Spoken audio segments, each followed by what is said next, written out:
हाँ जी, 51,151 एक बार, 2 बार और 51,000। और किसी के अगर भाव बन रहे हैं तो भाव बना लें। रवि ये माइक सेट करो ना, आवाज क्यों गूंज रही, बेस कम करो थोड़ा।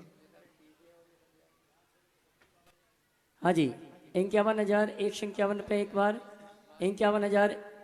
और किसी के अगर भाव हो रहे हैं तो भाव बना लें। पंचकर्णक प्रतिष्ठा महामहोत्सव की प्रथम और अंतिम आरती, जो भी सौभाग्य प्राप्त करेगा उनके निवास स्थान से महाआरती की शोभा यात्रा निकाली जाएगी। 2 बग्घी 1 हाथी के साथ गाजे बाजे के साथ।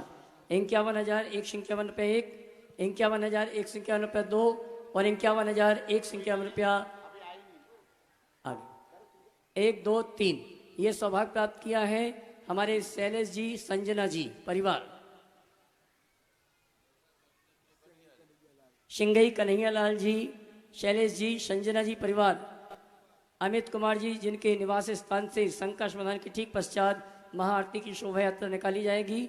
2 बग्घी 1 हाथी के साथ ये शोभा यात्रा प्रारंभ होगी।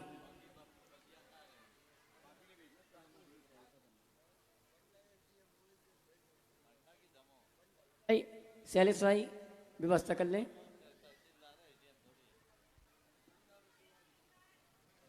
देवादिदेव 1008 आदिम तीर्थंकर श्री आदिनाथ भगवान की जय। दोनों हाथों को आकाश की ऊंचाइयां दीजिएगा। इतनी बड़ी संख्या में आप यहाँ पर बैठे हैं और आज आपकी चेतना झंकृत है।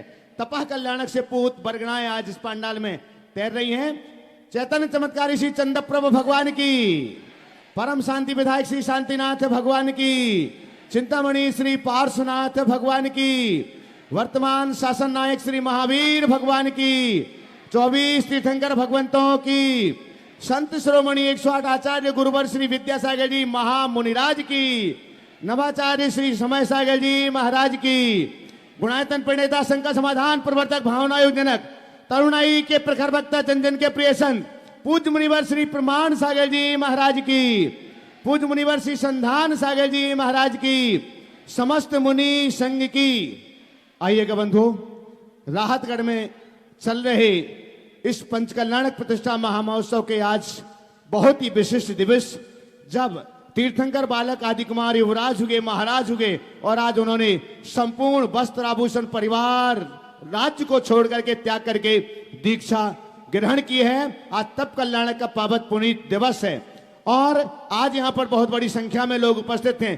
प्रातः काल से ही आज भक्तों का हुजूम लगातार यहाँ पर आ रहा है और सर्वाधिक भक्तों की संख्या आज सागर से रही, जहां से 36 बसों के साथ साथ 100 प्राइवेट वाहनों के साथ में भी लोग यहां तक पहुंचे। तो एक बार अपने लिए ही करतल ध्वनि करिएगा। इसके साथ साथ भोपाल, विदिशा, गंजबासौदा, पठारी, खुरई, बेगमगंज, गैरतगंज, जैसी नगर, टरहा, केसली और आसपास की खुरई, पठारी, इसके साथ साथ में मालथौन और अनेक जगहों से आज गैरतगंज के भी 2 बसें, आज बहुत सारी बसें से लोग भक्त लोग आज तप कल्याणक के पावन अवसर पर आज यहाँ पर पहुंचे हैं। और सबने इसलिए नहीं, तप कल्याणक तो था ही, लेकिन बुंदेलखंड की प्यास बहुत तीव्रता से जागी है। जितने भी लोग यहाँ पर आए, खासकर सागर, ललितपुर, विदिशा, भोपाल, जहां जहां से भी लोग आए,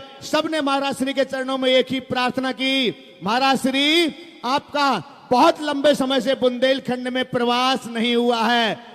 यात्रा, हाँ सिलवानी से भी यात्रा आपकी बहुत लंबी हो सकती है आपकी दृष्टि में, लेकिन हम लोग जहां पर रहते हैं, हम लोगों की प्यास बुझाते बुझाते आप धीरे धीरे मंद मंद कदमों से अपने गंतव्य की ओर बढ़े। महाराज श्री ने बहुत ही सावधानी से सबको सुना है और मुझे लगता है महाराज श्री ने अपनी वाणी से भी और हाथों से भी सबके लिए सांत्वना भरा आशीष प्रदान किया है। और मुझे लगता है आने वाले समय में सभी की प्यास बुझेगी। गोटे गांव से भी, नरसिंहपुर से भी और अन्य अन्य स्थानों से भी आइएगा बंधुओं। इतने सारे भक्तों की ओर से हम आप सबका यहाँ पर स्वागत अभिनंदन करते हैं।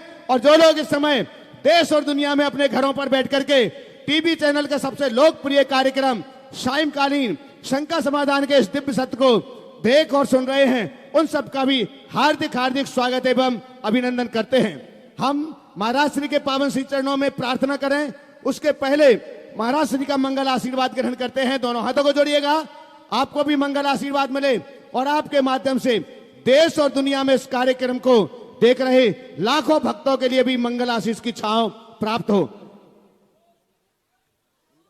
हेलो, हाँ। दोनों हाथ जोड़ लेंगे और बोलेंगे, हे मुनिवर नमोस्तु नमोस्तु नमोस्तु। और आइए गुरुवर के आशीर्वाद से हम और आप अपनी शंकाओं का समाधान प्राप्त करें। उसके पूर्व आज के और कल के कार्यक्रम संक्षिप्त सूचना दूंगा और सीधे शंका समाधान की ओर चलेंगे। अभी शंका समाधान के ठीक पश्चात महाआरती के पश्चात आज हमारे राहतगढ़ दिगंबर जैन समाज की युवा साथी बहनों का बहुत ही सुंदर सांस्कृतिक प्रस्तुति का कार्यक्रम है और कल प्रातःकाल 6:30 बजे से हमारा अभिषेक शांति धारा के माध्यम से अनुष्ठान प्रारंभ होगा। और आज जिनकी दीक्षा हुई है मुनि श्री आदि सागर जी महाराज, उनकी आहार चर्या कल प्रातःकाल 9 बजे प्रारंभ होगी। 9 बजे से प्रारंभ होगी। परम पूज्य मुनि श्री के मंगल प्रवचन होंगे और कल राहतगढ़ दिगंबर जैन समाज की जितनी प्रतिमाएं हैं पंचकणक में प्रतिष्ठित हो जाएंगी। दोपहर में 12 बजे से यहाँ पर ज्ञान कल्याणक की क्रियाएं प्रारंभ होंगी। आप सभी आमंत्रित हैं और आइए चलते हैं परम पूज्य। और बंधु, हम आपके लिए बतला दें, आज श्रद्धालुगण तो यहाँ पर पधारे ही पधारे, लेकिन आज ये मंच वृत्ति गणों से भरा हुआ था। 100 से भी ज्यादा शताधिक वृत्ति हमारे सागर आश्रम की, साधिका आश्रम की सभी साधिकाएं यहाँ पर थी, ब्राह्मी विद्या आश्रम की सभी बहनें यहाँ पर थी और साथ ही साथ में आज आचार्य श्री विभव सागर जी महाराज की शिष्याएं भी, ओम श्री माता जी, स्वाध्याय श्री, संस्तुति सुनय श्री और मंत्र श्री माता जी भी आज यहाँ पर उपस्थित थी। इसके साथ साथ हथकरघा से भी बहनें यहाँ पर थी, प्रतिभा स्थली से भी बहनें यहाँ पर थी और बंधु नगर गौरव बहनें तो यहाँ पर हैं ही हैं। और इसके अलावा अनेक त्यागी वृत्ति भाई लोग भी आज थे। तो आज के तप कल्याणक बहुत ही विशेष था। और बंधुओं में एक बार और जो लोग अपना दोपहर को उपयोग नहीं कर पाए हैं, मैं एक बार पुनः आपके लिए स्मरण दिला दूं। महाराज श्री आपके लिए रोज 4 बातें सुनाते हैं और आप में से अनेक लोग ऐसे हैं जो प्रतिदिन के नियमित श्रोता हैं महाराज श्री के प्रातःकालीन मंगल प्रवचनों के, लेकिन वे 4 बातें सुनने मात्र से आपको याद नहीं रह सकती हैं। इसलिए उन 4 बातों को 16 भागों में एक सेट बना करके रखा गया है ताकि आप पूरे 16 पुस्तकें एक सेट के रूप में अभी तक के 4 बातों के मंगल प्रवचनों के आप अपने घर पर संजो करके रख सके। आपके परिवार, आप अपने इष्ट मित्रों को देखिए दीजिएगा, क्योंकि महाराज श्री का साहित्य सिर्फ जैनियों के लिए नहीं, जन जन के लिए महाराज श्री की मंगल वाणी है। तो महाराज श्री का संपूर्ण साहित्य बाहर स्टॉल पर उपलब्ध है, जो आज आधी कीमत पर उपलब्ध करवा रहे हैं हमारे श्रीमान प्रेमचंद जी, उमेश जी, राजेश जी, संजय जी परिवार, बिजली वाला परिवार, जिन्होंने आज साहित्य बिक्री में अपनी ओर से 50% डिस्काउंट देकर हम सबको साहित्य को घर तक ले जाने का सौभाग्य प्राप्त किया है। पांडाल के बाजू में स्टॉल लगा हुआ, आप साहित्य का अवलोकन करके। और विशेष रूप से महाराज श्री के 4 बातों के जो 16 भाग का सेट है वो है तो लगभग 2800 रुपए से ऊपर का, लेकिन आज तप कल्याण के अवसर पर आपको मात्र 1100 रुपए की राशि में उपलब्ध करवाया जा रहा है बिजली वाले परिवार की ओर से। साथ ही भावना योग की भी अनेक पुस्तकें अब आपके लिए उपलब्ध हैं और वो सौभाग्य आप लोग लेते रहते हैं अभी तक, लेकिन अब लिखित रूप में भी, प्रैक्टिकल रूप में जो महाराज जी करवाते हैं वह भी साहित्य के रूप में उपलब्ध है। साथ ही बंधुओं, आचार्य श्री के मंगल आशीर्वाद की छांव तले चलने वाले हथकरघा से बनने वाले अहिंसक वस्त्र भी आप यहाँ से स्मृति स्वरूप, क्या आचार्य श्री के आशीर्वाद स्वरूप आप लेकर के जाएंगे।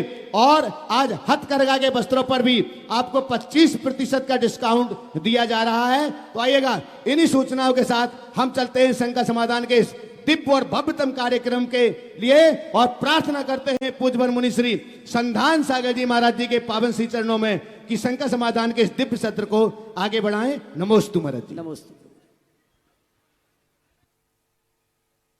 बहुत बढ़िया। दोनों हाथ जोड़ते हुए हम सब होते हैं नत, ताकि सभी का जीवन बने समुन्नत। इसी भावना से तप कल्याण की इस पावन विधि से आज का ये संख्या समाधान का सत्र अपन प्रारंभ करते हैं। प्रथम प्रश्न के लिए मैं आवाज दे रहा हूँ सलोनी जैन, सुल्तानगंज, रायसेन।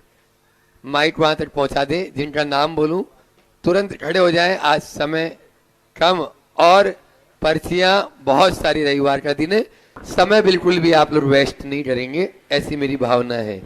उसके बाद में तैयार रहेंगे आज अपने बीच में मोहित जी जैन तहसीलदार जो रीठी से अपने बीच में सविता जी जैन एडीपीओ के साथ में यहाँ पर उपस्थित है, वे दोनों तैयार रहेंगे। नमोस्तु महराश्री, इच्छामी महराश्री। महराश्री, मेरा प्रश्न ये है, ये मेरी बड़ी बहन का प्रश्न है। महाराज जी, कठिन परिस्थितियों में आंतरिक शांति कैसे बनाए रखें, उन परिस्थितियों में संभाव कैसे विकसित करें और जिस बड़े लक्ष्य पर हम काम कर रहे हैं उस पर पूरी तरह से केंद्रित कैसे रहें, और महाराज जी अपनी प्रॉब्लम से, छोटी छोटी जो प्रॉब्लम्स रहती हैं उनसे डिस्ट्रैक्ट कैसे ना हो। देखिए, बहुत अच्छा सवाल है और ये बड़ा आम सवाल। कठिन परिस्थितियों में अपने आप को स्थिर रखना लोगों को कठिन लगता है, पर मेरी सोच के अनुसार ये बड़ा सरल, बशर्ते हम अपने दृष्टिकोण को बदलने में समर्थ हो जाएं। जब भी परिस्थितियां हमारे सामने विपरीत हो, हम उसकी व्याख्या अनुकूल करना शुरू कर दें। सदैव एक बात ध्यान में रखना चाहिए कि परिस्थितियां हमारे हाथ में नहीं है, मनस्थिति हमारे हाथ में। परिस्थिति को बदल पाना कठिन है, मनस्थिति के बदलते ही चीज़ें ठीक हो जाती। तो सबसे पहले हम परिस्थितियों को देखें, उसमें अंतर्निहित संभावनाओं को परखें। ऐसा लगता है कि कुछ प्रयासों से कुछ परिवर्तन संभव है, तो अंतिम क्षण तक उसका प्रयास करें। और जब लगता है कि नहीं, इसमें जीना ही पड़ेगा, इसे अलग कर पाना मुश्किल है, तो उसे स्वीकार ले, उसके प्रति अपना दृष्टिकोण बदले। रोज रात होती है, सुबह होती है। रात होते ही अंधेरा छाता है, लेकिन हमने रात को कभी कोसा नहीं। हमने रात को अपने विश्राम का आधार बनाया। कदाचित रात नहीं होती, 24 घंटे का दिन होता तो हमें विश्राम नहीं मिलता। प्रकृति ने रात करके हम सबको एक वरदान दिया है ताकि विश्राम के साथ हम रिफ्रेश हों।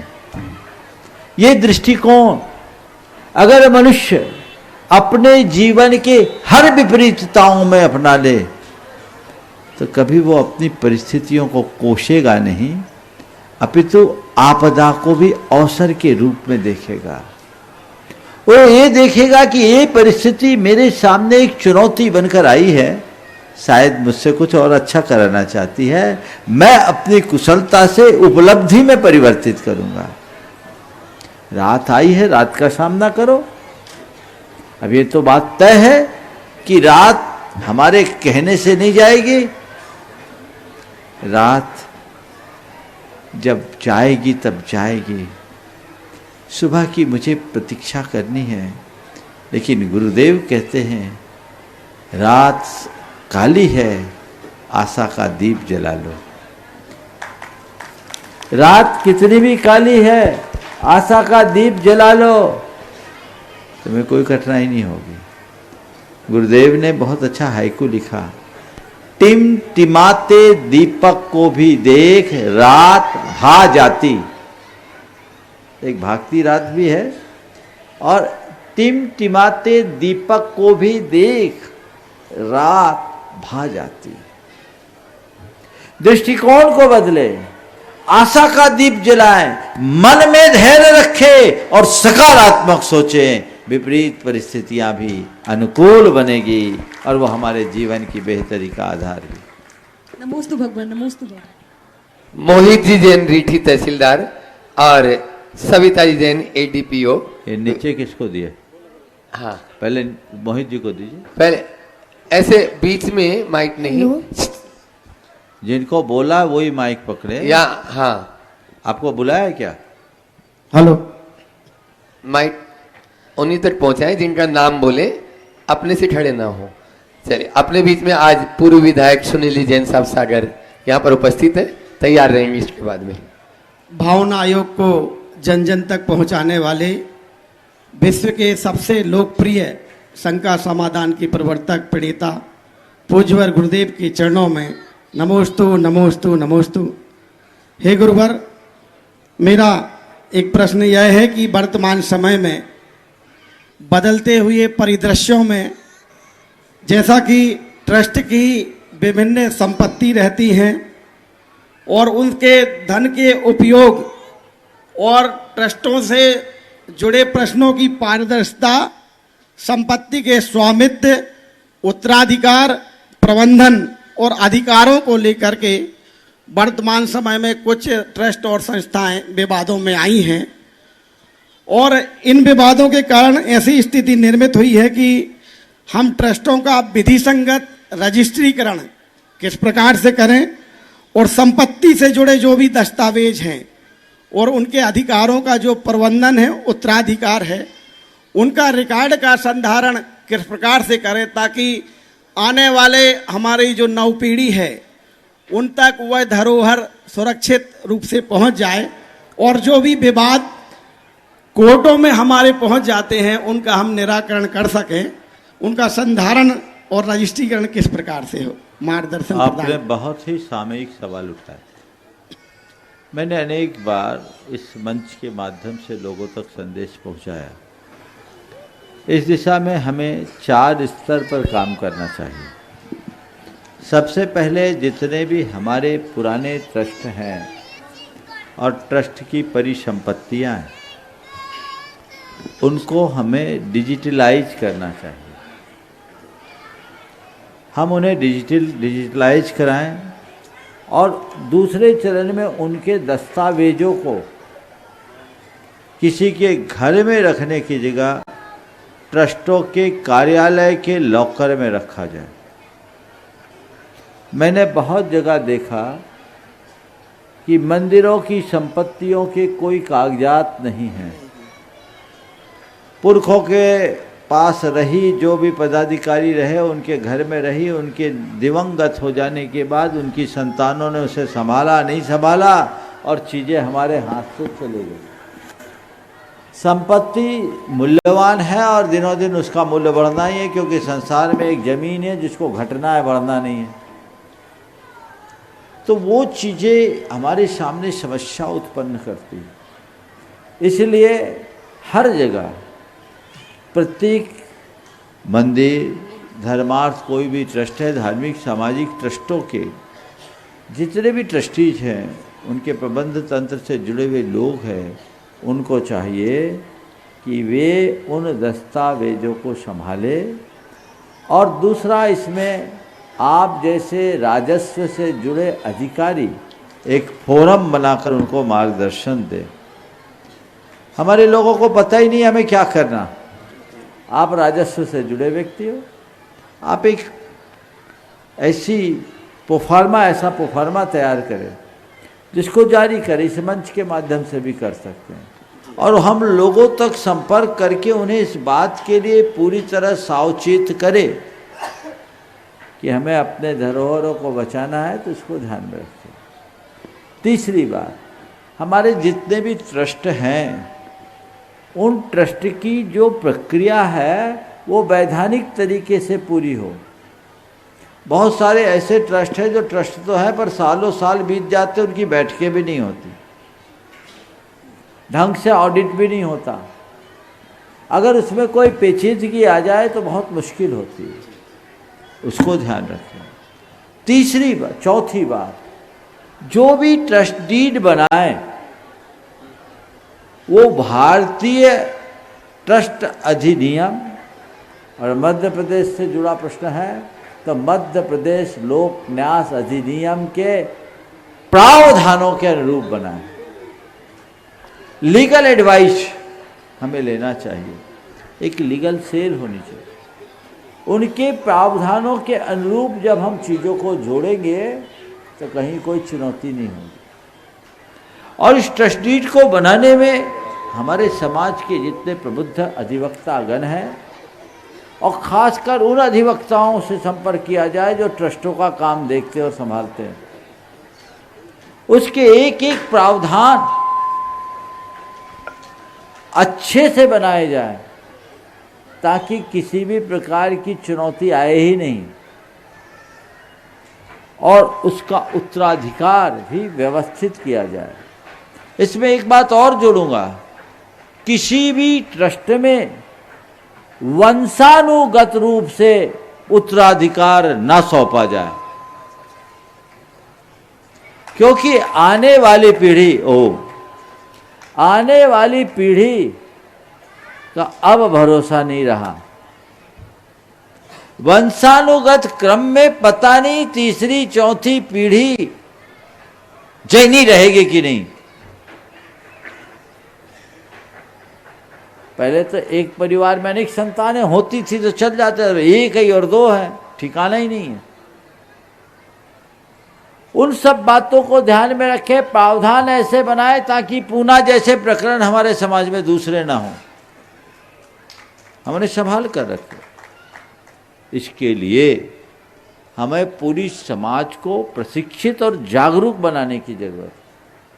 जितने ट्रस्टों में वंशानुगत व्यवस्था है, मैं उन सबको कहना चाहता हूं कि अगर तुम चाहते हो कि तुम्हारे आने वाली पीढ़ियां नरक जाने से बचे, मेरे शब्दों को ध्यान से सुनना, अगर तुम चाहते हो कि हमारे आने वाली पीढ़ियां नरक जाने से बचे, तो आज ही अपने ट्रस्ट डीड में संशोधन की प्रक्रिया शुरू कर लो। क्योंकि तुम तो छोड़ के जाओगे, उनमें से कोई ऐसा भी अभागा कर्म फूटा नालायक निकल सकता है जो उसका बंटाधार कर दे, उसको बेचकर उसका उपभोग करके वो नरक नारकी दुखों का पात्र बनेगा। ऐसा मत करना, संशोधन करना चाहिए, मोह मत करो। पीढ़ियां चढ़ती उतरती है, समाज हरी भरी रहती है। प्रावधान ऐसा रखो कि उसमें पॉलिटिक्स हावी ना हो, उद्देश्यों से विरुद्ध काम ना हो, ये प्रावधान सब दिए जा सकते हैं। संस्था सुरक्षित हो, उसके उद्देश्यों की पूर्ति हो, तो ये बहुत बड़ा काम हो सकता है। हमारा काम मार्गदर्शन देने का है, मानना न मानना आपके ऊपर है, लेकिन ये बात मैं सभी से कहता हूँ, गंभीरता से पहल करो। आने वाले दिनों में क्या होगा कह नहीं सकते। मैंने कई ट्रस्टों की प्रॉपर्टियों को ट्रस्टियों के द्वारा बेचते देखा है। ये तो भला हो पूना वासियों का कि पूरे देश भर में कैंपेन करके एक संकट से समाज को बचा लिया, लेकिन ऐसे कई प्रॉपर्टियां बिक गई, खा गए, कहां तक देखोगे। और आगे भी ऐसा हो सकता है। खुर्द बुर्द ना हो, ये व्यवस्थाएं अगर बना ली जाए तो मैं समझता हूँ बहुत अच्छा होगा। मोहित भाई, पहला काम जो तुम लोगों को बोला है, एक फोरम बनाओ, तुम जैसे जितने भी राजस्व से जुड़े अधिकारी हैं मिलकर एक ऐसा पोर्टल तैयार किया जाए। तो टेक्नोलॉजी का दौर है, एक पोर्टल डेवलप करें, उस पोर्टल पर सारे इंफॉर्मेशंस डाले जाए, और अगर किसी को कोई जरूरत है तो उस पोर्टल के माध्यम से सारी सूचनाएं भी प्राप्त कर सके। आपके आशीर्वाद के माध्यम से निश्चित रूप से महाराज जी, मध्य प्रदेश में हमारे जो भी अधिकारी हैं उनके माध्यम से हम बहुत जल्द ऐसा करके आपके समक्ष रखेंगे। और हम एक ऐसा भी महाराज जी करना चाहेंगे कि एक आदर्श डीड आपके समक्ष बना करके प्रस्तुत रख सकें, ताकि आने वाले यदि जो नए ट्रस्ट बने उसका वो लाभ प्राप्त कर सकें आपकी आशीर्वाद। बहुत सुंदर। हाँ। नमस्ते महाराज। आज अपने बीच में सागर से पूर्व विधायक में देख रहा हूँ सुनील जैन साहब, और साथ में ही जो भट्टामर पर बहुत ही अच्छा कार्य कर रही हैं, भट्टामर हीलिंग के नाम से आप पूरे सब जानते भी हैं, मंजू जी जैन नागपुर। एक बार जोरदार ताली बजा दीजिए इनके लिए, पूरे परिवार के साथ में ही है, दोनों अलग अलग अपना प्रश्न गुरु चरणम कर रहे हैं। पूज्य गुरुदेव नमोस्तु।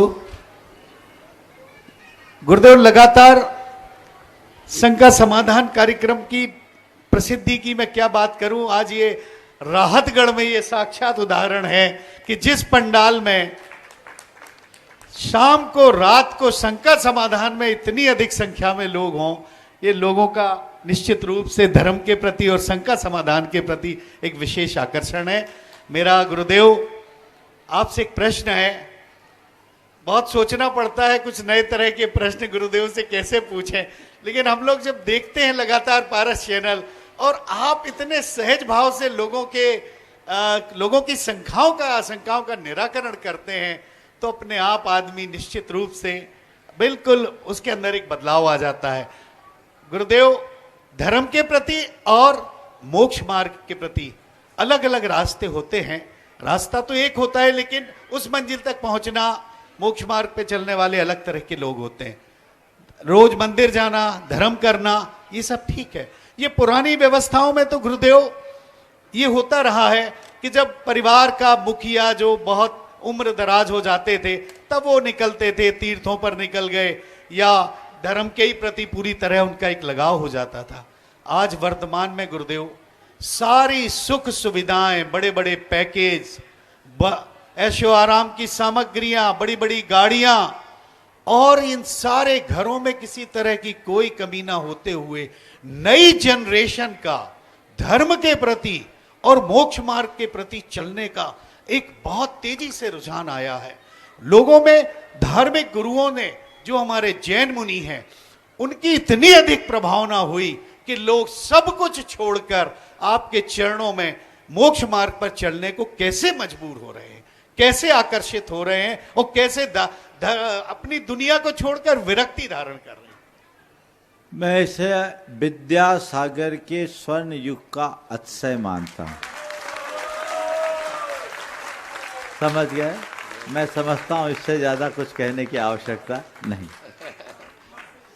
डॉक्टर मंजू जी जैन नागपुर भट्टामर हिल, और उसके बाद में बंधुओं, जैसा अभी बताया कि गुरुजी ने सबको सब कुछ दिया है, चाहे बूढ़ा हो, चाहे जवान, चाहे आदमी हो, चाहे औरत, सबके लिए सब कुछ देने वाले ऐसे गुरुवर ने हमारी बहनों के लिए भी, जब वो उम्र दराज हो गई तो उनके लिए शादी का आश्रम दिया। और आज शादी का आश्रम की यहाँ पर बहुत ब्राह्मी विद्या आश्रम यहाँ पर और शादी का आश्रम की बहनें यहाँ पर उपस्थित है।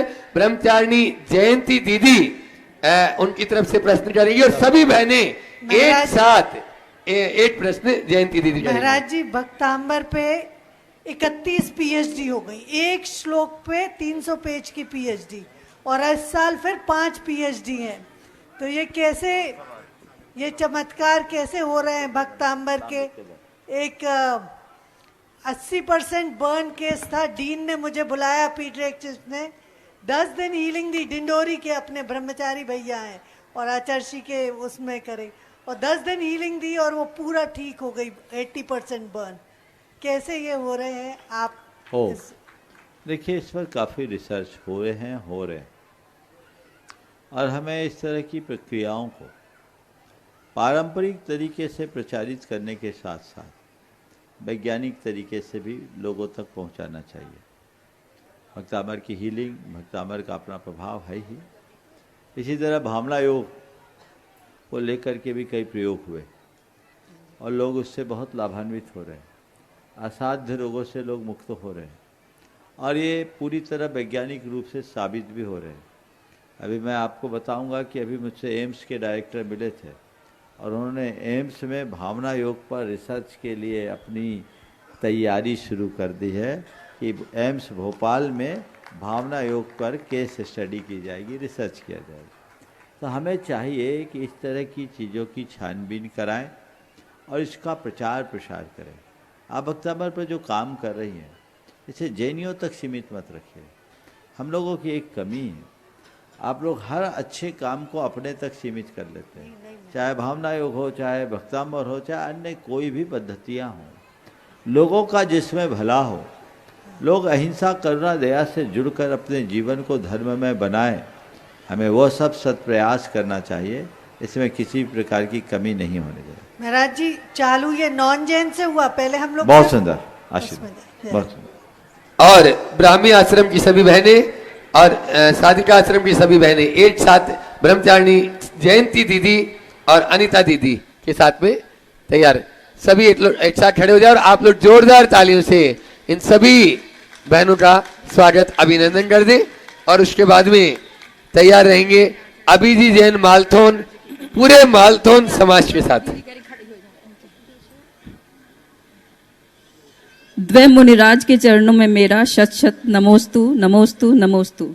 छुल्लक जी महाराज के चरणों में इच्छामि इच्छामि इच्छामि नमोस्तु महाराज जी। सुनामी लहरें जगह जगह से आती हैं, परंतु सभी सागर में आकर समाहित हो जाती हैं। तो महाराज जी, आप तट पर बैठे हैं, सागर में गोता कब लगाएंगे? हम सब पलक पावड़े बिछाए इंतजार कर रहे हैं, समाधान दीजिए। नमोस्तु महर्षि। मैं सोच रहा हूँ सागर खुद अपने लहरों से पाद प्रक्षाल कर रहा है, तभी तो उसका आनंद लेना चाहिए, है ना? बहुत अच्छी बात है। तट है तो समझ लो सब निकट है।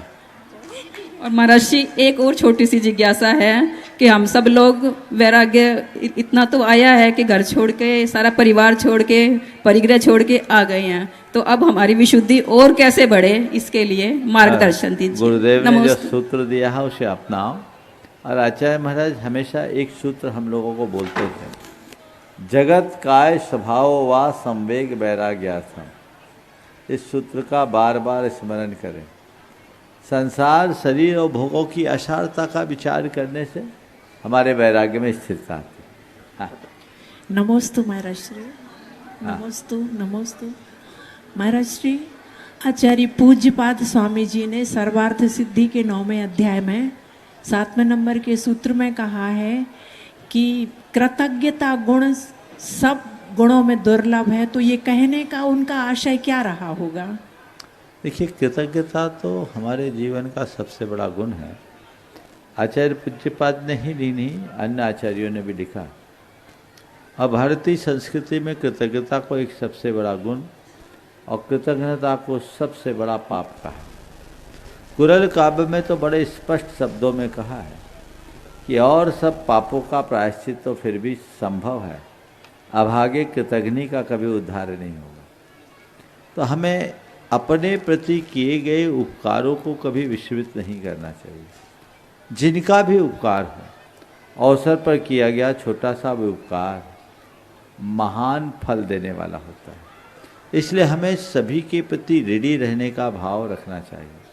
हम लोग बोलते हैं, हो नहीं कृतज्ञ कभी मैं, द्रोह नहीं मेरे उर आए।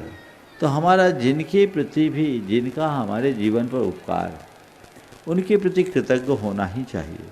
और उनमें भी 3 के प्रति तो उनका उपकार हम कभी चुका ही नहीं सकते। तिन्नम उयारम दुप्पड़ियारम, 3 का उपकार प्रतिकार रहित है। ओम शांति, है ना? 3 का उपकार, मुझे हॉर्न बजाना ही पड़ता है, जब ज़्यादा ट्रैफिक होता है तो ऐसा हो जाता है ना? मैं चाहता हूँ कि हॉर्न ना बजाऊं, लेकिन आप लोग भी आदी हो गए, कहीं मेरी आदत ना बन जाए, है ना? इसलिए अब एक बार फिर से हॉर्न बजाता हूँ, शांत हो जाना। ओम शांत हो जाना, है ना? तो तिन्नम उयारम दुह पड़ी यारम, माता पिता, भर्ता और गुरु। माता पिता जन्मदाता है, जीवन दाता है, संस्कार दाता है। भर्ता जीविका दाता है और गुरु जीवन निर्माता है। इनके उपकार को हम कभी चुका नहीं सकते और इन्हें कभी भूलना नहीं चाहिए। नमोस्तु महाराज जी। नमस्ते। अभिजी जैन मालथोन जो गुरु सेवा में भी लगे रहते हैं, एक बार जोरदार ताली बजा दीजिए। मालथोन पूरी समाज है और वे अपना प्रश्न अभी भैया गुरु चरणों में कर रहे हैं। वकील साहब करेंगे, चलो। वकील साहब कर रहे हैं। और उसके बाद में ब्रह्मचारिणी डॉक्टर वंदना दीदी कार्ड पैलेस सागर गुणायतन ट्रस्टी तैयार रहेंगे। नमोस्तु महाराज जी, नमोस्तु महाराज जी, नमोस्तु महाराज जी। इच्छाई महाराज जी। महाराज जी, आपका मालधन हमारे परिवार के लिए और मालधन से समाज के लिए विशेष आशीर्वाद रहा है, शुरू से रहा है। महाराज जी, आपका कई वर्षों से मालधन समाज के लिए सानिध्य नहीं मिला है। पूरी समाज आपका पलक पावड़ बिछा के इंतजार कर रही है महाराज जी, मालधन के लिए सानिध्य मिले और लंबा सानिध्य मिले महाराज जी, ऐसा निवेदन है। और महाराज जी, प्रश्न है कि जो तीर्थंकर भगवान की विहार होता है प्रशस्त व्यायोग गति से, वो किस प्रकार से होता है, कैसे होता है महाराज जी? शंका का समाधान करो। तीर्थंकर प्रभु का विहार धरती से 1 हाथ ऊंचे होता है और वे उनके प्रत्येक कदम पर, हम आपकी तरह कदम ताल करके चलते हैं, पर उनके प्रत्येक कदम पर 225 कमलों की, स्वर्णमय कमलों की रचना होती है जिसके मध्य एक सहस्त्रदल कमल होता है, ऐसा विहार। नमोस्तु गुरुदेव। हाँ बोलो। गुरुदेव, भावना योग को जन जन तक कैसे पहुंचाए और इसकी प्रभावना और कैसे करें? देखो, मेरा काम मैंने किया, तुम लोग अपना काम करो तो जन जन तक अपने आप पहुंचेगा। मैं उन सब लोगों से कहना चाहता हूँ जिन्होंने भावना योग को आत्मसात किया है, जो भावना योग से परिचित हैं, जो भावना योग से लाभान्वित हैं, वे अपने अनुभव को लोगों तक पहुँचाएं। अपने अनुभवों को लोगों तक पहुँचाएं, लोगों में एक जागरूकता का संदेश दें। शास्त्रीय भाषा में ओम, शास्त्रीय भाषा में ये प्रभावना है और आधुनिक भाषा में ये ब्रांडिंग है। आज की मार्केटिंग की भाषा है ब्रांडिंग। हम ब्रांडिंग जैसे शब्द को पसंद नहीं करते, लेकिन हमारे लिए प्रभावना का एक उत्कृष्ट मार्गदर्शन आचार्यों ने दिया है, धर्म प्रभावना। तो प्रभावना अंग को अपनाइए। मार्केटिंग का दौर है, आज जैनी लोग सबसे ज्यादा मार्केटिंग के बिजनेस में हैं, पर धर्म प्रभावना में पीछे क्यों हैं? आप आधुनिकतम तकनीक के माध्यम से इसकी प्रभावना का वातावरण बनाइए, अधिक से अधिक लोगों तक फैलाइए, लोगों में जागरूकता आएगी। आप 3-4 तरीके से भावना योग की प्रभावना कर सकते हैं। भावना योग को खुद अभ्यास में लाकर भावना योग की पुस्तकों से लोगों को परिचित करा। बहुत सारी पुस्तकें हैं। अभी हमने एक बहुत छोटी सी पुस्तक तैयार की, शायद अभी स्टॉल पर नहीं आई होगी, भावना से जीत। पतली सी पुस्तक है, 30-40 रुपए की किताब है।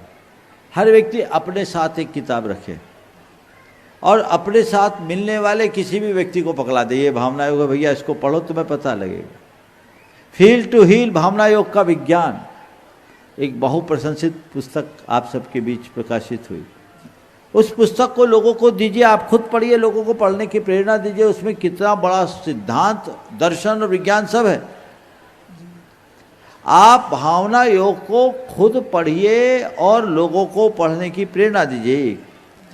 जो लोग भावना योग के लंबे समय से अभ्यासी हैं, वो आगे आए और लोगों को भावना योग का प्रशिक्षण देना शुरू करें।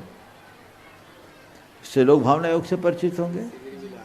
समय समय पर शिविर लगाए, लोगों में अवेयरनेस लाए और विद्यालयों में, महाविद्यालयों में वहाँ जाकर भावना योग की चर्चा करें, उनके प्रबंधन को भावना योग का साहित्य दें और उसकी जो भी प्रचार सामग्री है वो दें और लोगों को भावना योग करने के लिए उत्प्रेरित करें। एक बहुत बड़ी क्रांति खड़ी हो सकती है। आज इसकी ज़रूरत पूरी समाज को है। इस दिशा में हमें आगे बढ़ना चाहिए। आप सबको सुनकर प्रसन्नता होगी। जब मैं बरकतुल्लाह विश्वविद्यालय में अपना प्रवचन देने के लिए गया, वहाँ के कुलपति भावना योग से जब अवगत हुए तो बहुत प्रभावित हुए और न केवल कुलपति महोदय अपितु योग विभाग की जो विभागाध्यक्षा है, उन्होंने भी कहा महाराज जी, हम लोग भावना योग पर को यहाँ कोर्स में लागू करना चाहते हैं और बहुत जल्दी हो सकता है, उनकी तैयारी है। आने वाले इसी सत्र में भावना योग से एमए की डिग्री आपको मिलेगी और उसके लिए मैंने पुस्तकें भी तैयार की। अभी यहाँ के चातुर्मास, भोपाल के चातुर्मास में हमने काफ़ी सृजन किया और एक पुस्तक है भावना योग सिद्धांत, साधना और जीवन कौशल, लगभग 350 पेज की पुस्तक है। और भावना जीवन का जीपीएस, ये फील टू हील के अतिरिक्त निकली है। तो ये किताबें हैं जो प्रकाश हो में आ गई है, बहुत जल्दी आप लोगों तक उपलब्ध होने वाली है। आप इन्हें पढ़िए, पढ़ाइए। जितने भी लोग, जितने भी समाज के बुद्धिजीवी लोग हैं, भावना योग का संबंध धर्म से नहीं है, भावना का योग का संबंध जीवन से है। और जो भावना योग से जुड़ेगा, जिसके जीवन में भावना योग होगा, उसका जीवन ही धर्ममय हो जाएगा। तो इसे हम धर्म से ऊपर उठा करके बात करें, जिसकी सबकी ज़रूरत है। अगर हम हर व्यक्ति को इसके लिए प्रेरित और प्रोत्साहित करेंगे तो भावना योग की चतुर्मुखी प्रभावना सुनिश्चित होगी। नमोस्तु गुरुदेव, नमोस्तु गुरुदेव। ब्रह्मचारी डॉक्टर वंदना दीदी टाट पैलेस सागर यूनाइटेड ट्रस्टी, वे अपना प्रश्न गुरु चरणों में करें और उसके बाद में लुधियाना से अपने बीच में बैंक के चीफ मैनेजर सुरेंद्र जी जैन जो राहतगढ़ की हैं, वे अपना प्रश्न पूरे परिवार के साथ में। आचार्य गुरुदेव के चरणों में नमन करते हुए पूज्य मुनिद्वय के चरणों में नमन करती हूँ और क्षुल्लक जी को इच्छामी। महाराज श्री, भावना योग वाला प्रश्न तो हो गया, वही हमारा था, लेकिन एक और प्रश्न आपके सामने रख रही हूँ कि पूर्णमती माता जी ने बहुत सुंदर एक पंक्तियाँ अपनी पूजा में लिखी हैं कि जिसको अपना माना उससे ही दुख पाया। ये हम बचपन से यही सब अध्यात्म में पढ़ते आ रहे हैं, लेकिन ये सारी बातें हमारे हृदय में कैसे उतरेंगी, इसके लिए आप मार्गदर्शन दीजिए। बहुत अच्छी बात है, ये यथार्थ है जीवन का, लेकिन हम लोग इसको मुंह से उच्चारित करते हैं, हृदय से नहीं। जिस दिन ये उद्गार हमारे हृदय के उद्गार बन जाएंगे तो हमें कुछ कहने की जरूरत नहीं। तो इन्हें हम अपने हृदय के उद्गार बनाए, ये हमारे मुंह से शब्दोच्चारण मात्र न रहे, जीवन की दिशा बदले। नमस्ते। Surendra ji Jain, chief bank manager Ludhiana Rahatgarh, वे अपना प्रश्न गुरुचरणों में और सौरभ जी जैन उपकार एजेंसी तैयार रहेंगे अपने सुपुत्र दिव्यांश के साथ। मम आराध्य के चरणों में मन से, वचन से, काय से नमोस्तु भगवन, नमोस्तु भगवन। मुस्कुराती सुबह रात में ढली होती है, जीवन की पीठ पर मौत लिखी होती है, और बढ़ा लो कदम जो बढ़ा सको धर्म के पथ पर, क्योंकि सांसों की कोई गारंटी नहीं होती है। तो गुरुवर, मेरा प्रश्न ये है कि जैसे हम बोलते हैं जो लिखा, मतलब जो होता है वो पहले से लिखा हुआ होता है, और जो हम कर्म करते हैं क्या वो भी पहले से लिखे हुए होते हैं? देखो, जो लिखा होता है वो पहले से लिखा होता है, और जो हम कर्म करते हैं वो पहले से लिखा होता है। अगर हम इस विश्वास के साथ जिएं तो एक ही सवाल होगा और एक ही उत्तर होगा, ऐसा क्यों हुआ? क्योंकि यही लिखा था। और ऐसा क्यों नहीं हुआ? क्योंकि यही लिखा था। समझ गए? वही सवाल वही उत्तर। जैन दर्शन इस प्रकार के मृत विचारों को कभी मान्यता नहीं देता। जैन दर्शन कहता है एक कार्य के निष्पादन में अनेक कारण होते हैं। किस्मत के भरोसे मत बैठो। माना किस्मत से बहुत कुछ मिलता है, पर मुझे क्या पता मेरे किस्मत में क्या लिखा है। मेरे किस्मत में क्या लिखा है ये मुझे पता नहीं, पर मुझे क्या करना है इसका मुझे पता होना चाहिए। जो मुझे करना है, जो मेरा ध्येय, वो मुझे स्मरण में रहेगा तो मेरा रास्ता अपने आप खुलेगा। समझ गए?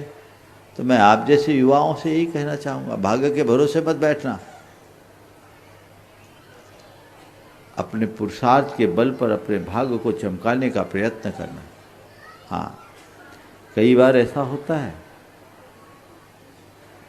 कि बहुत प्रयत्न करने के बाद भी परिणाम नहीं मिलते, मन अधीर होने लगता है। उस समय थोड़ी देर भाग्य को याद कर लेना, लेकिन उसके भरोसे मत बैठना। हमारे यहाँ कहा गया कर्मण्येव अधिकारस्ते मा फलेषु कदाचन। कर्म पर मेरा अधिकार है, फलों में नहीं। तो मेरे हाथ में मेरा कर्म है, मेरा प्रयत्न है, मेरा पुरुषार्थ है, मेरे एफर्ट्स हैं, रिजल्ट नहीं। तो जो एफर्ट मेरे हाथ में है वो मैं पूरा करूं, रिजल्ट जो आए उसे एक्सेप्ट करूं। बस इतनी चीज आज, इसी का नाम निष्काम योग है, और यही जीवन के परिवर्तन का आधार है। नमोस्तु गुरुवर, नमोस्तु महाराज। और बोलो। अगला प्रश्न दिव्यांशी जैन, उपकार एजेंसी परिवार, अनन्य गुरुवट, और उसके बाद में तैयार रहेंगे स्थानीय यहीं के राहतगढ़ के विद्वत अंकित जी शास्त्री, श्रवण संस्कृति संस्थान सांगानेर। हे महाराज श्री, नमोस्तु नमोस्तु नमोस्तु।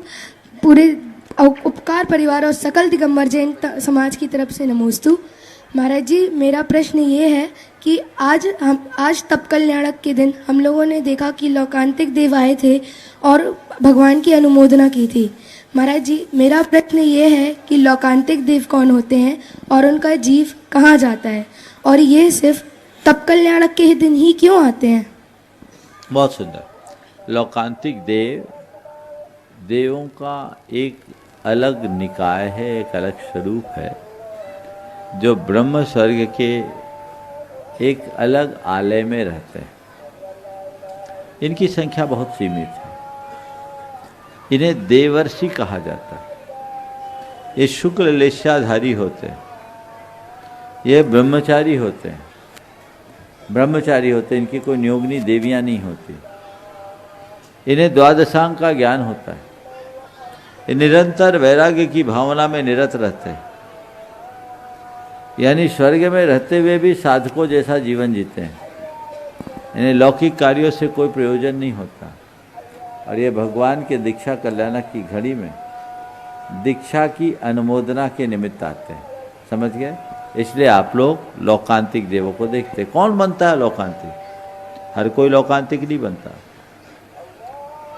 उत्तम रत्नत्रय को धारण करने वाले, निरंतर वैराग्य की भावना में अनुरक्त रहने वाले, परम आध्यात्मिक साधना करने वाले, बिरले किसी महामुनि को लौकांतिक पद प्राप्त होता है। समझ गए? श्रवण संस्कृति संस्थान सांगानेर से पढ़े विद्वान अंकित जी शास्त्री राहतगढ़, वे अपना प्रश्न गुरु चरणों में करें, और उसके बाद में अंजू जी जैन गुड़गांव तैयार रहेंगी।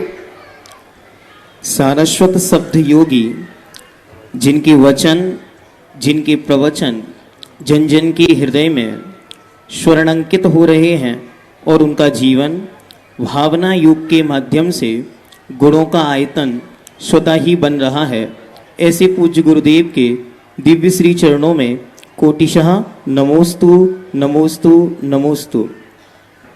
पूज्य गुरुदेव, मेरा प्रश्न दो पक्षों से है। पहला तो युवा वर्ग है, वह धर्म से जुड़ना चाह रहा है, लेकिन उसे धर्म की क्रिया या धर्म के सिद्धांतों का बोध नहीं है। और दूसरी जगह पर वे लोग हैं जो पहले से धार्मिक क्रियाओं के ज्ञाता हैं, सिद्धांतों के जानकार हैं, लेकिन जब कोई युवा वहाँ जुड़ना चाहता है तो वो पुराने लोग उसे वहाँ पर एडजस्ट नहीं कर पा रहे हैं। वो सीखना चाहता है, लेकिन इन्हें सिखाने की पद्धति नहीं होने से दोनों के बीच समन्वय नहीं बन पा रहा है। तो पूज्य गुरुदेव, आज आपके माध्यम से जन जन में ऐसा संदेश पहुंचे कि दोनों के बीच एक समन्वय हो जाए, वो सीखने के लिए और ये सिखाने के लिए तत्पर हो। नमोस्तु गुरुदेव। बहुत सुंदर। पहले तो मैं चाहूँगा एक बार अंकित भाई का जोरदार अभिनंदन करें। ये हमारे समाज के एक बड़े उभरते नगीन है, और ये राहतगढ़ का सौभाग्य है कि आपके यहाँ मैं दोनों से मिला, अंकित से भी और विपुल से। विपुल है कि चला गया? चला गया। ये दोनों मैंने देखा, इन लोगों में विद्वत्ता कूट कूट के भरी है, लेकिन विद्वत्ता के अहंकार से ये लोग मुक्त हैं। सबसे बड़ी बात ये है, विद्वत्ता होना और विद्वत्ता के बोझ से मुक्त होना जीवन की सबसे बड़ी विशेषता है। इनने अपने साधक जीवन के मार्ग को अंगीकार किया है और उस दिशा में चल रहे हैं। मेरा आशीर्वाद है, किसी तरह ज्ञान की आराधना करते हुए धर्म की प्रभावना करो। तुम्हारा सवाल बहुत ही सामयिक है। युवा वर्ग में धर्म के प्रति रुझान हुआ है, तो हमारी जिम्मेदारी है कि हमें उन्हें धार्मिक क्रियाओं के साथ उसके पीछे जुड़े हुए दर्शन का भी बोध कराएं। हम लोगों ने देखा है कि हमारे यहाँ रिचुअल तो बढ़ा है, पर स्पिरिचुअल छूट रहा है। लोगों में धार्मिकता तो बढ़ी है, लेकिन धर्म दूर हो रहा है। धर्म को क्रियाओं तक सीमित रखना अच्छी बात नहीं है।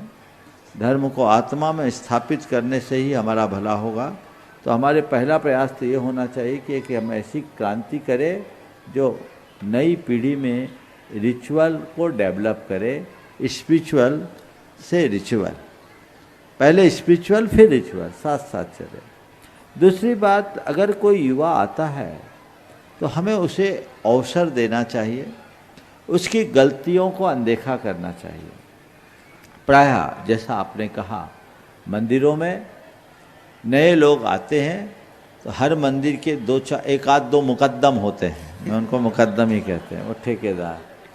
अब वो ही सब करता धरता बन जाते हैं, नए को मौका ही नहीं देते। और अगर कुछ नए व्यक्ति से गलती हो जाए तो उसे इस तरीके से टोक देते हैं कि दोबारा वो पाँव रखने की इच्छा नहीं रखते। उचित नहीं।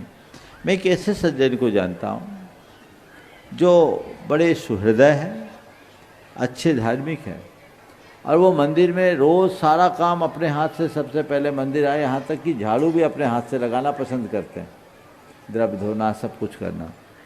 और कोई नया आदमी आए ना तो सबसे पहले अपना कलश उसको पकड़ा देते हैं। कभी बोली भी ले शांति धारा की और कोई नया आदमी आ जाए तो बोले मेरी तरफ से तुम करो। और यदि कोई किसी से गलती हो जाए, कोई टोका टाकी करे तो बोले भैया टोकिए मत, हम लोग आखिरी में बोल ही लेते भगवान से बिन जाने वा जान के रहे टूट जो कर। भगवान नाराज नहीं होंगे, सीखने दो। गलतियों से ही सीखता है। और उस व्यक्ति का खुद का प्रभाव भी है कि उसके आगे कोई टोक नहीं पाता, तो उसका परिणाम ये है कि उस मंदिर में जिस वेदी में वो व्यक्ति पूजा करता, युवाओं की लाइन लगी रहती, बाकी वेदियां सुनी रहती, बाकी में वो एक ही दो मुकद्दम टिके रहते हैं, कोई दूसरे नहीं रहते। तो ये एक ट्रेंड आना चाहिए। आप नयों को अवसर दीजिए, उनकी गलतियां हों तो उसकी क्रिटिसाइज मत कीजिए, उन्हें क्रिटिकाइड कीजिए। क्रिटिसाइज और क्रिटिकाइड में है तुमसे बनता नहीं है, गलती नहीं करना, मूवमेंट में मत टोकिए। अरे कैसे कर रहा, कर तो रहा है, भगवान सब माफ करते हैं, भगवान श्रद्धा देखते हैं, तुम्हारे शब्द नहीं। उसके बाद एक तरफ बुलाइए, भैया तुम मंदिर आते हो, देख के बड़ा अच्छा लगता है, तुम जैसे युवाओं को देखकर मन हर्षित होता है। मैं बार बार सोचता हूँ कि मंदिर में युवा रहेगा तभी धर्म युवा रहेगा, अगर मंदिर बूढ़ों से भर जाएगा तो धर्म भी बूढ़ा हो जाएगा। धर्म को जवान बनाना है। तुम लोगों को देखकर हमारे मन में अपार हर्ष होता है, मुझे बहुत प्रसन्नता है कि तुम जैसे लोग यहाँ हो। बस ठीक है, तुम पूजा वूजा शुरू करते हो, माना अभी शुरुआत है, पर तुम्हारी लगन बहुत अच्छी है। अगर तुम चाहो तो मैं तुम्हें कुछ सिखा सकता हूँ, सीख जाओगे तो सोने में सुगंध हो जाएगा। तुम 10-5 मिनट पहले अगर आ जाओ, टाइम निकालो, तो मैं तुम्हें थोड़ा थोड़ा डेली 10 मिनट दूंगा ना, तो हफ्ते भर में तुम सीख लोगे। इतनी उदारता दिखा लीजिए, इतनी आत्मीयता से बात कीजिए, सामने वाला आपका कायल हो जाएगा, आपको ही अपना गुरु मान लेगा और उसका जीवन आगे बढ़ जाएगा। ये लोगों में आना चाहिए।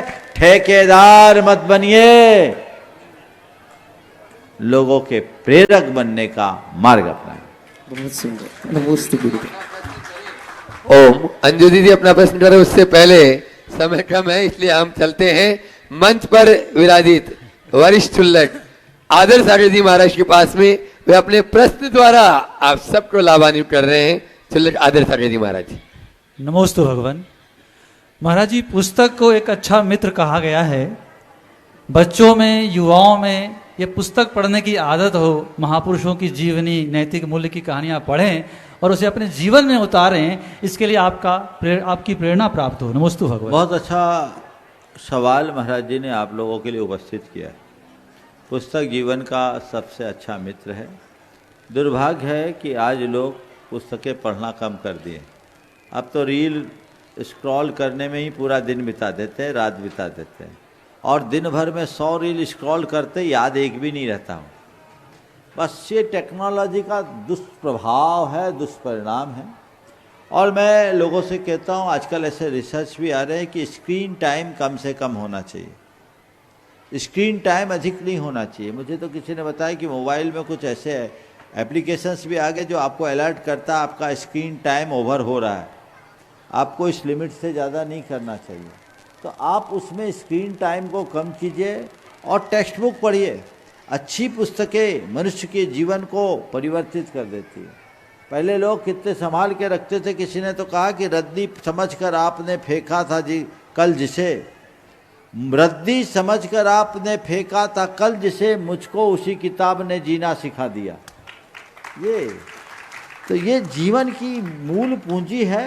अच्छा साहित्य पढ़ने का प्रयास करना चाहिए। आजकल लोगों की अध्ययन रुचि घट गई और सब चीज़ें केवल डिजिटल माध्यमों से जुड़ने लगी है, ये कतई उचित नहीं है। लोगों को संकल्प लेना चाहिए। आज भी सब पुस्तकें सुलभ है और जो अच्छी पुस्तकें पढ़ता है उसके जीवन में अच्छाइयाँ आती है। मैं अपना अनुभव बता सकता हूँ, मैंने अपने आरंभिक जीवन में पर्याप्त साहित्य पढ़ा और भला हो मैं जहाँ रहता था एक किराएदार था, उसकी पुस्तक की दुकान थी। मेरी आदत लग गई उपन्यास पढ़ने की, रानू मनोज वगैरह के उपन्यास चलते थे तो 2-4 उपन्यास पढ़ा। उस समय ऐसी लत लग गई कि उपन्यास पढ़े बिना रात में नींद नहीं आती थी, पूरी किताब करके सोते थे। एक दिन उनने मेरे पास देख लिया, बोले ये क्या पढ़ते हो, ये तो सब चीज़ें तुम्हें खराब करेगी, हमसे किताब ले जाओ, पैसे नहीं देंगे, दाग मत लगाना, पैसे नहीं लेंगे, दाग मत लगाना, वापस दे देना। उनने मुझे सबसे पहले प्रेमचंद जी की किताब दी, प्रेमचंद जी की गोदान मैंने पढ़ा। फिर जिनेंद्र कुमार की गबन दिया मैंने पढ़ा। फिर तो मैंने ऐसे ऐसे साहित्यकारों की पुस्तकें पढ़ी। जब मैं 9वीं 10वीं में पढ़ता था तब की बात कहता हूँ। मैं मानता हूँ कि आज उसका प्रभाव मेरे जीवन में परिलक्षित होता है। तो लोगों को पढ़ना चाहिए। बहुत शुक्रगुजार हूँ उस व्यक्ति का जिसने मुझे रोका टोका, नहीं तो कहाँ मनोज और रानू में ही उलझा रहता। वो एक दौर था, समय निकल गया। अच्छा साहित्य सभी को पढ़ना चाहिए। हाँ, द्वय मुनि राजों के चरणों में नमोस्तु, नमोस्तु गुरुदेव। छुल्लक जी महाराज जी के चरणों में इच्छामि। गुरुदेव, थोड़े दिन पहले एक आर्टिकल पढ़ा था जिसमें एक युवा दंपत्ति वृद्ध दंपत्ति को खोज रहे थे। उनका ये जब वृद्ध दंपत्ति उनको मिले और उन्होंने बोला कि हम हर तरह का काम कर सकते हैं, और उनके घर पे गए कि ठीक है बताओ क्या क्या काम करना है, हमें काम की ज़रूरत है। तो युवा दंपत्ति बोलते हैं कि हमें आपसे काम नहीं करवाना, थोड़े दिन पहले हमारे माता पिता गुजर गए तो हमसे शाम को कोई ये पूछने वाला नहीं होता कि तुमने भोजन किया या नहीं। तो उस केयर की कीमत कैसे पहचाना है जो आजकल के बच्चे भूल रहे हैं? ये बहुत बड़ी विडम्बना है और ऐसे लोगों को, ऐसे लोगों के अनुभवों को साझा करके देखना चाहिए ताकि उनको पहचान सके। नमस्ते। हाँ, संदीप जी शुक्ला अपने बीच में यहाँ पर उपस्थित है, पत्रकार राहतगढ़। माइक वहां तक शीघ्रता से पहुंचाए। और उसके बाद में जिन्होंने नींव से शिखर तक यह मंदिर बनाया और समाज के लिए समर्पित कर दिया, ऐसे चौधरी परिवार, पूरा चौधरी परिवार यहाँ पर उपस्थित है। मैं नाम नहीं ले रहा हूं, सभी एक साथ खड़े हो जाएंगे और वो एक प्रश्न गुरु चरणों में करेंगे। तैयार रहे थोड़ा। हाँ महाराज जी नमोस्तु। राहतगढ़ वैसे ही तपोभूमि है, आपका आगमन हुआ है। पूरी सनातन समाज की ओर से मैं आपका हार्दिक स्वागत, वंदन, अभिनंदन करता हूं। मेरा एक मन में जिज्ञासा है, आपके प्रवचन पूरे राहतगढ़ नगर की सभी समाजें आपके प्रवचनों को सुन रही हैं। आचार्य श्री विद्यासागर जी महाराज जब सागर आए थे तो उनने सागर जिले में श्वेत क्रांति के लिए सबसे बोला था। तो सबने अपनी अपनी घर में एक गौवंश रखकर श्वेत क्रांति की ओर अपना ध्यान आकर्षित किया था। आप राहतगढ़ आए हैं तो मेरा आपसे आग्रह है, निवेदन है कि आप राहतगढ़ से हरित क्रांति की शुरुआत करें। बड़े जैन मंदिर में बड़ी सुंदर जैन समाज के द्वारा उसको व्यवस्थित किया है। आप जाने से यहाँ से पहले वहाँ एक अच्छा समाज के द्वारा वृक्षारोपण का कार्यक्रम हो, उससे पूरे राहतगढ़ को आनंद होगा और हरित क्रांति की शुरुआत आपके द्वारा राहतगढ़ से हो जाएगी। महाराज जी बहुत अच्छा प्रस्ताव आपने दिया है। मैंने तो ये बहुत पहले कहा और आपको सुन करके आश्चर्य होगा कि उस प्रेरणा के परिणाम स्वरूप एक एक व्यक्ति ने व्यक्तिगत रूप से 2.5 लाख पेड़ तक लगवाए। अपने कोलकाता के विजय सरावगी, उन्होंने 2.5 लाख से अधिक पेड़ पूरे देश भर में लगाए। तो लोगों में ये प्रेरणा है। आपने जो प्रस्ताव दिया है, बहुत व्यवस्थित तरीके से कार्य योजना बनाइए। वृक्षारोपण का प्रतीकात्मक शुभारंभ अभी किया जा सकता है, लेकिन यहाँ अभी मौसम अनुकूल नहीं है और मैं नहीं समझता कि इस समय ऐसा कोई उपक्रम करना ज़्यादा फलदायी होगा। लेकिन आपके संदेश के माध्यम से मैं ये जरूर कहूँगा कि हर व्यक्ति को अपने जीवन हर साल कम से कम 1 पेड़ लगाने का संकल्प लेना चाहिए। जितने लोग ये सुन रहे हैं, यदि वो लगाते रहे तो बहुत बड़ा परिवर्तन हो सकता है। समय हो गया। वृक्षारोपण पे छात्र जीवन में एक स्लोगन हम लोग रैली निकालते थे तो बोलते थे, वृक्षारोपण कार्य महान और एक वृक्ष 100 पुत्र के समान। बहुत सुंदर, बहुत सुंदर। शुक्ला जी का एक बार जोरदार ताली से स्वागत कर दे। और जिस परिवार से माता पिता, जिस परिवार से सौदर वीर, जिस परिवार से भरत चक्रवर्ती, बाहुबली, ऐसे परिवार के लिए जोरदार ताली बजा दीजिए जिन्होंने पात्र भी उन्होंने ही बन गए और मंदिर भी बनाया और समाज के लिए समर्पित कर दिया। ऐसा चौधरी परिवार गुरु चरणों में अपना प्रश्न कर रहा है। शीघ्रता से करें, समय कम है।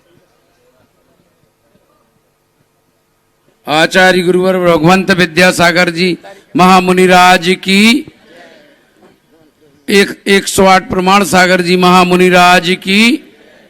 आज राहतगढ़ धन्य हो गया, गुरु महाराज के चरण पड़े।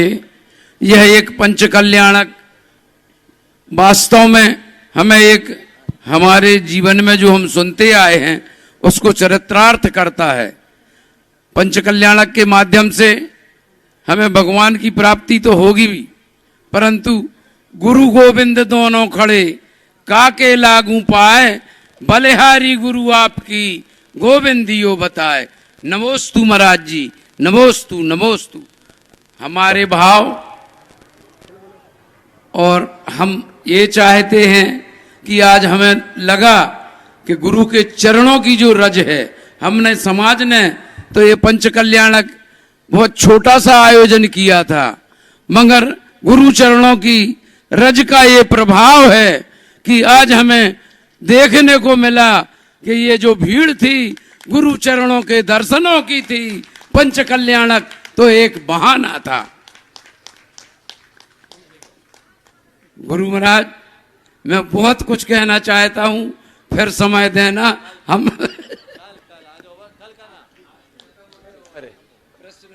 आज ओवर समाप्त है। हेलो, कल फिर से चौधरी परिवार पूरा यही है, तैयार रहेंगे। आप लोग एक बार जोरदार तालियों से इस पूरे परिवार का सम्मान करते हैं। और अभय भैया जी अपनी बात। जी, चौधरी परिवार ने जो जमीन दी और जमीन में मंदिर का निर्माण हुआ, अपने आप में अद्भुत। बहुत कम समय में इस परिवार ने मंदिर का निर्माण कराया और निर्माण करवाने के बाद एक संकल्प लिया था कि पंचकर्णक पूरी समाज के साथ मिलकर करेंगे और अपने आप में एक उत्साह के साथ।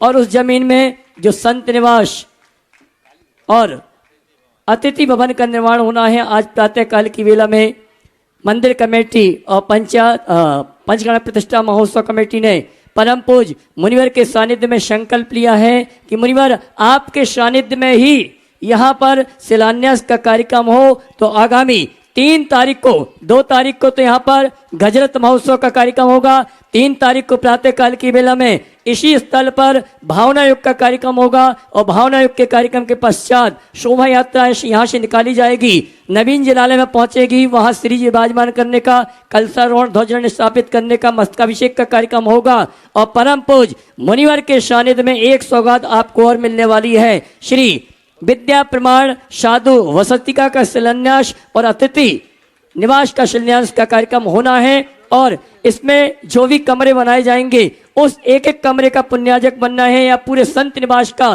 पुण्याजक बनना है, तो आप संपर्क करके ये सौभाग्य प्राप्त कर सकते हैं। संत निवास के एक कमरे के लिए 5,000 रुपए की राशि है, 5 लाख रुपए की राशि है। और अतिथि भवन के एक कमरे की राशि 7 लाख रुपए की निश्चित की गई है। जिनके ही भाव बनते हैं कि अपने ओर से, अपने परिवार की ओर से जो जिनालय और भूमि प्रदान किए हैं, उस भूमि में हम पूरी समाज मिलकर संत निवास और अतिथि भवन का निर्माण कर सकें। और जो भी शिलान्यास के इच्छुक हैं वो भी संपर्क करें। 3 तारीख को प्रातः काल की वेला में इसी मंडप में भावना युग के साथ शोभा यात्रा प्रारंभ होगी और वहां पर शिलान्यास का कार्यक्रम होगा। और परम पूज, मैं आपसे कहना चाहूंगा, तप कल्याण के पावन अवसर पर परम पूज मुनिवर का साहित्य जन जन तक पहुंचे, इसके लिए हमारे प्रेमचंद जी बिजली वाला परिवार ने आज साहित्य बिक्री में अपनी ओर से, अपने परिवार की ओर से 50% डिस्काउंट के माध्यम से साहित्य उपलब्ध कराने का सौभाग्य प्राप्त किया है। आइए हम और आप आरती प्रारंभ करेंगे, तैयार हो जाए। सारांश भैया अगर